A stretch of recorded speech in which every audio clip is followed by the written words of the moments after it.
Hello ladies and gentlemen, my name is Pixel and welcome to the Sapphire Tech YouTube channel.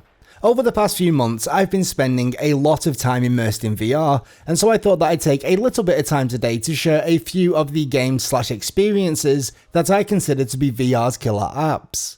Now, thanks to the open nature of PC game development, there are already hundreds, if not thousands, of awesome VR experiences ready and waiting for you to jump into. However, in this video, I'm only going to be focusing on the 3 that I believe define VR as a platform.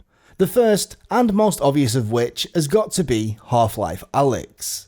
When I initially got around to setting up my Valve Index, I made the conscious decision to hold off from installing Half-Life Alyx, and instead dive into as many other VR games as possible.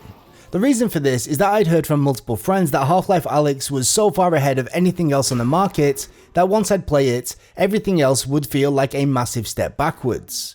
To be clear, that's not to say that there's not dozens of other worthwhile experiences to be had, it's just very few, if any at all, can really compare with Valve's masterpiece.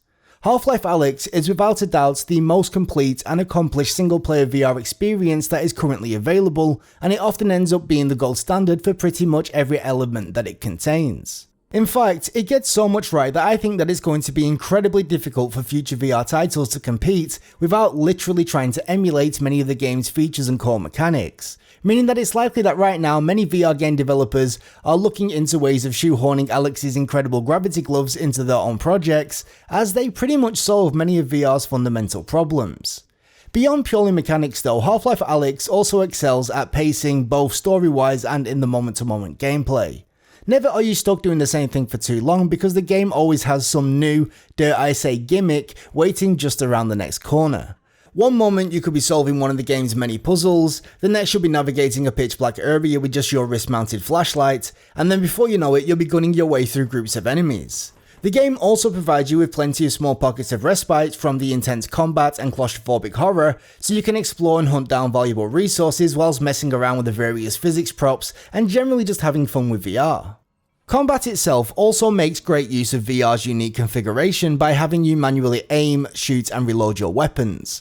Since reloading, for instance, is no longer just a quick button press and actually requires you to keep your cool and perform a number of actions in quick succession, enemy encounters end up feeling so much more intense than what you would likely expect. To compensate for the added mechanical complexity, the combat in general has been slowed down by a fair amount, thankfully though not in a way that mutes the action but rather in a way that amplifies the intensity because each combat encounter ends up feeling meaningful and deliberate. Put simply, Half-Life Alyx is pretty much the very best example of what VR is able to bring to the table in terms of pulling you, the player, out of your room and placing you inside of a very immersive and masterfully constructed video game world. As great as the game is as a standalone piece of media, the thing that gets me most excited is what this could mean for the potential future of VR. Prior to Half-Life Alyx, I struggled to imagine how developers could really translate VR's many advantages into a fully fledged game. Thankfully though, Valve has come along and proved what could be achieved, and now I'm just hoping that other development studios and publishers are willing to invest the time, talent, and most importantly resources in order to compete with VR's first, and hopefully not last, masterpiece. Moving on from one of the most complex VR experiences available, we're now going to be taking a look at one of the simplest. If you've ever looked into getting into VR, there is a good chance that you've seen or heard of Beat Saber. This note-slicing rhythm game is quite possibly what could be considered to be VR's original killer app. It was even reported back in February of last year that the game had sold over 4 million copies, as well as selling an additional 40 million songs via its DLC packs, generating well over $100 million in revenue, which is incredibly impressive considering VR's relatively small player base. The game has been so successful that the development studio behind it was acquired by Facebook back in 2019. The reason why this is so noteworthy is that it effectively proves that VR can be a viable marketplace for both independent developers and big budget publishers alike. However, as gamers, what we really care about is whether or not the game is any good, and thankfully Beat Saber is outstanding. Truth be told, I've never really been a massive fan of rhythm games, mainly because I lack, well, rhythm, but thanks to Beat Saber's relative simplicity combined with the physicality of swinging your sabers, I found the game so much easier to get to grips with and progress within than any other rhythm game that I have ever played.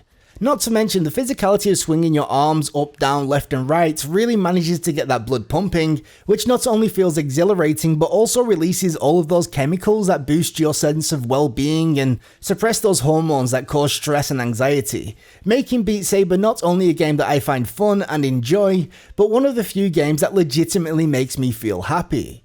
The one thing that I've heard more than a few people complain about in regards to Beat Saber is the default music library.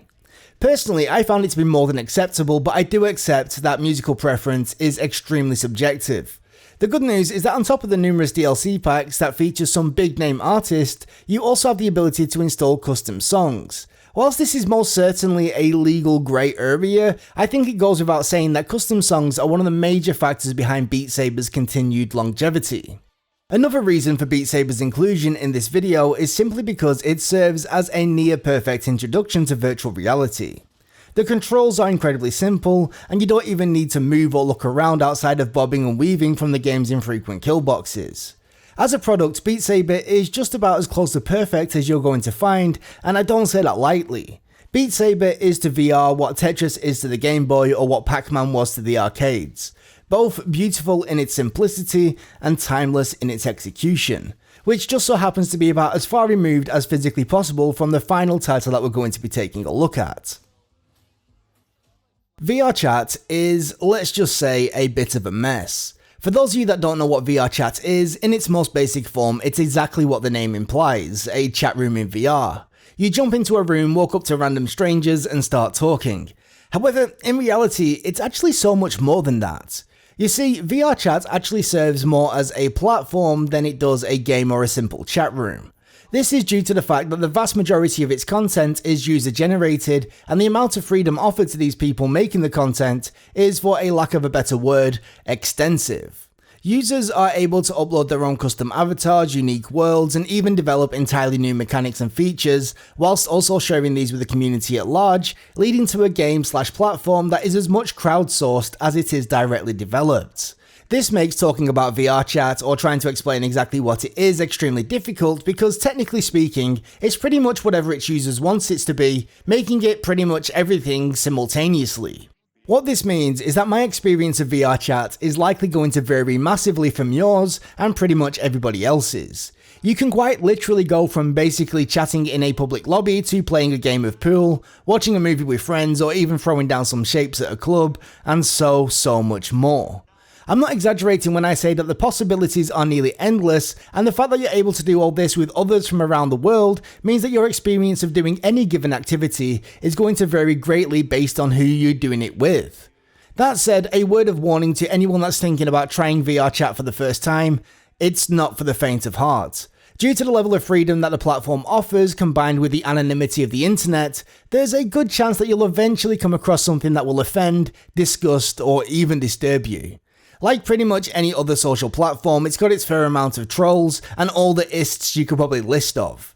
Despite VRChat stating that users should be 13 or older, I honestly believe, hand on heart, that VRChat should be considered to be an adult-only game.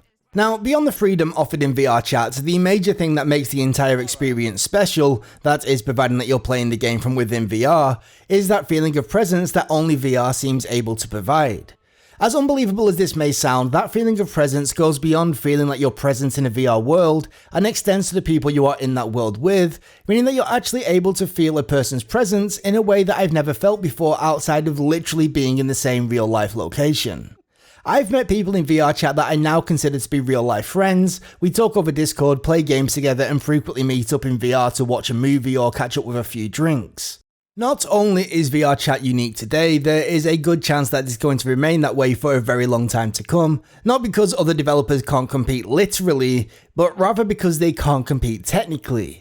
You see, there is absolutely no way that a large development studio or publishing house would get away with what VRChat gets away with.